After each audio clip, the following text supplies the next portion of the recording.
Ladies and gentleman, ಬಿಜೆಪಿಯಲ್ಲಿ ಭುಗಿಲೆದ್ದಿರುವ ಬಂಡಾಯದ ಬೇಗುದಿ ಸದ್ಯಕ್ಕೆ ತಣ್ಣಗಾಗುವಂತೆ ಕಾಣ್ತಾ ಇಲ್ಲ. ಪಕ್ಷದಿಂದ ಉಚ್ಚಾಟಿಸಿದ್ರು ಕೂಡ ಬಿಜೆಪಿ ರಾಜ್ಯಾಧ್ಯಕ್ಷ ವಿಜೇಂದ್ರ ವಿರುದ್ಧವೇ ಸೆಟೆದು ನಿಂತು ಬುಸುಗುಡುತ್ತಿರುವ ಯತ್ನಾಳ್ಗೆ ಯಡಿಯೂರಪ್ಪ ಅಳೆದು ತೂಗಿ ಬಿಗ್ ಶಾಕ್ ಕೊಟ್ಟಿದ್ದಾರೆ. ದಕ್ಷಿಣ ಭಾರತದ ಬಿಜೆಪಿಯ ಭೀಷ್ಮ ನೀಡಿದ ಆ ಶಾಕ್ಗೆ ಯತ್ನಾಳ್ ಕಂಗೆಟ್ಟು ಹೋಗಿದ್ದಾರೆ. ಇಷ್ಟಕ್ಕೂ ಏನಿದು ಸ್ಟೋರಿ ಅಂತೀರಾ? ಎಸ್ ವೀಕ್ಷಕರೇ, ನೆಲ ಜಲ ಭಾಷೆಗಾಗಿ ಪ್ರಾಮಾಣಿಕ ಪತ್ರಿಕೋದ್ಯಮ. ನೀವು ನೋಡ್ತಾ ಇದ್ದೀರಾ ಫೋಕಸ್ ಟಿವಿ. ನಾನು ಶಿವು ರಾನರಾಪುರ.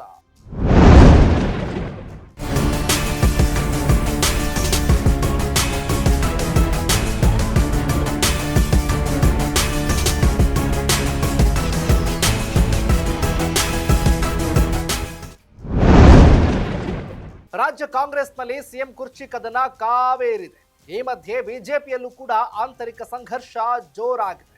ದಕ್ಷಿಣ ಭಾರತದ ಬಿಜೆಪಿಯ ಭೀಷ್ಮ ಬಿಎಸ್ ಯಡಿಯೂರಪ್ಪ ಅವರ ಪುತ್ರ ವಿಜೇಂದ್ರ ರಾಜ್ಯಾಧ್ಯಕ್ಷರಾದಾಗಿನಿಂದಲೂ ಕೂಡ ಯಡಿಯೂರಪ್ಪ ಕುಟುಂಬಸ್ಥರ ವಿರುದ್ಧ ಕೆರಳಿ ಕೆಂಡವಾಗಿರುವ ಹಿಂದೂ ಹುಲಿ ಒಂದಿಲ್ಲೊಂದು ಕಾರಣಗಳಿಗಾಗಿ ಯಡಿಯೂರಪ್ಪ ಕುಟುಂಬಸ್ಥರ ವಿರುದ್ಧವೇ ಯತ್ನಾಳ್ ಭಾರಿ ಕೋಪ ತಾಪವನ್ನ ವ್ಯಕ್ತಪಡಿಸುತ್ತಲೇ ಬಂದಿದ್ದಾನೆ.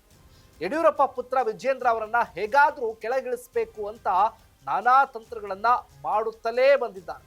ಆದ್ರೆ ಅದ್ಯಾವುದು ಕೂಡ ವರ್ಕೌಟ್ ಆಗಲಿಲ್ಲ.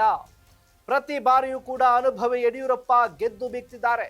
ಇದು ಯತ್ನಾಳ್ಗೆ ಅಸಹಾಯಕತೆಯ ಪ್ರಶ್ನೆಯಾಗಿ ಕಾಡಲಾರಂಭಿಸಿದೆ. ಈಗ ಪಕ್ಷದಿಂದಲೇ ಉಚ್ಚಾಟಿತರಾಗಿದ್ದಾರೆ. ಇದಲ್ಲದೆ ನಾನಾ ಸಾಹಸ ಮಾಡಿದ್ರು ಕೂಡ ಪಕ್ಷಕ್ಕೆ ವಾಪಸ್ ಆಗೋದಿಕ್ಕೆ ಆಗ್ತಾ ಇಲ್ಲ.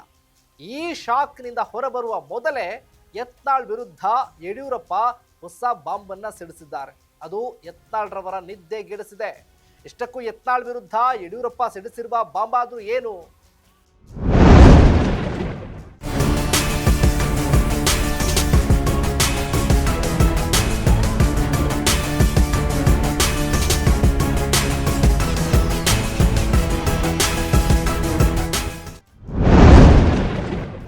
ಏನಪ್ಪಾ ಅಂದ್ರೆ ಅರ್ಥಾತ್ ಬಿಜೆಪಿಗೆ ಯತ್ನಾಳ್ ಕೊಡುಗೆ. ಹಿಂದೂ ಹುಲಿ, ವಿಜಯಪುರದ ಹುಲಿ ಹೀಗಂತೆಲ್ಲ ಕರೆಸಿಕೊಳ್ಳುವ ಯತ್ನಾಳ್ರವರ ಕೊಡುಗೆಗೆ ಪಕ್ಷಕ್ಕೆ ಏನಿದೆ ಕೊಡುಗೆ, ಏನ್ ಕೊಟ್ಟಿದ್ದಾರೆ ಅನ್ನೋದನ್ನ ನೇರವಾಗಿ ಹೈಕಮಾಂಡ್ ನಾಯಕರ ಗಮನಕ್ಕೆ ತಂದಿದ್ದಾರೆ. ಬಿಜೆಪಿಗೆ ಯತ್ನಾಳ್ ಕೊಡುಗೆ ಏನು ಅಂತ ಪ್ರಶ್ನೆ ಮಾಡಿದ್ದಾರೆ. ಇದಲ್ಲದೆ ಏನೂ ಕೊಡುಗೆ ನೀಡದೆ ಬಿಜೆಪಿಯನ್ನ ಪ್ರಶ್ನೆ ಮಾಡುವ, ಬಿಜೆಪಿ ರಾಜ್ಯಾಧ್ಯಕ್ಷರನ್ನ ಪ್ರಶ್ನಿಸುವ ನೈತಿಕತೆ ಅವ್ರಿಗೇನಿದೆ? ಕೇವಲ ಮುಸ್ಲಿಂ ವಿರೋಧಿ ಹೇಳಿಕೆ ಕೊಟ್ಟರೆ ಸಾಕಾಗ್ಬಿಡುತ್ತಾ? ಪ್ರಚೋದನಕಾರಿ ಭಾಷಣ ಬಿಗಿದು ಬಿಟ್ರೆ ಸಾಕಾಗ್ಬಿಡುತ್ತಾ? ಕರ್ನಾಟಕದಲ್ಲಿ ಹಿಂದುತ್ವದ ಸಿದ್ಧಾಂತದಲ್ಲಿ ಗೆದ್ದವರು ಎಷ್ಟು ಜನ ಇದ್ದಾರೆ? ಹಿಂದುತ್ವದ ಭಾಷಣ ಮಾಡ್ತಾ ಇದ್ದ ಸಿಟಿ ರವಿ ಏನಾದ್ರು ಸೋತೋಗ್ಲಿಲ್ವಾ? ಈಶ್ವರಪ್ಪ ಸೋತೋಗ್ಲಿಲ್ವಾ?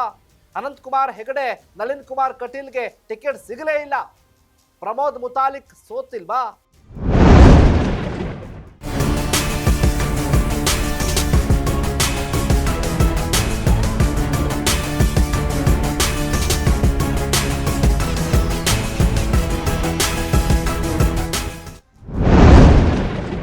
ಹೀಗೆ ನಾನಾ ಪ್ರಶ್ನೆಗಳನ್ನ ಯತ್ನಾಳ್ರವರ ಬಗ್ಗೆ ಕೇಳಲೇಬೇಕಾಗುತ್ತೆ. ಈ ಮೂಲಕ ಅಂತಿಮವಾಗಿ ಯಡಿಯೂರಪ್ಪ ಅವರು ಮತ್ತೊಮ್ಮೆ ಹಿಂದೂವಾದಿ ನಾಯಕ ಅಲ್ಲ, ರೈತ ನಾಯಕ, ಹೋರಾಟಗಾರ ಅನ್ನೋದನ್ನ ಸಾಬೀತು ಮಾಡಿದ್ದಾರೆ.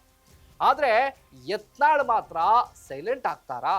ಹಾಗಾದ್ರೆ ಯತ್ನಾಳ್ಗೆ ಬಿಜೆಪಿ ಬಾಗಿಲು ಬಂದ್ ಆದಂತೇನಾ? ಬಿಜೆಪಿ ಹೈಕಮಾಂಡ್ ನಿರ್ಧಾರ ಏನು ಹಾಗಾದ್ರೆ? ಇದೇ ಸದ್ಯಕ್ಕೆ ಕಾಡ್ತಾ ಇರುವಂತ ಪ್ರಶ್ನೆ. ಇದಾಗಿತ್ತು ಫೋಕಸ್ನ ಸ್ಪೆಷಲ್ ರಿಪೋರ್ಟ್. ನೆಲ ಜಲ ಭಾಷೆಗಾಗಿ ನೋಡ್ತಾ ಇರಿ ಫೋಕಸ್ ಟಿವಿ.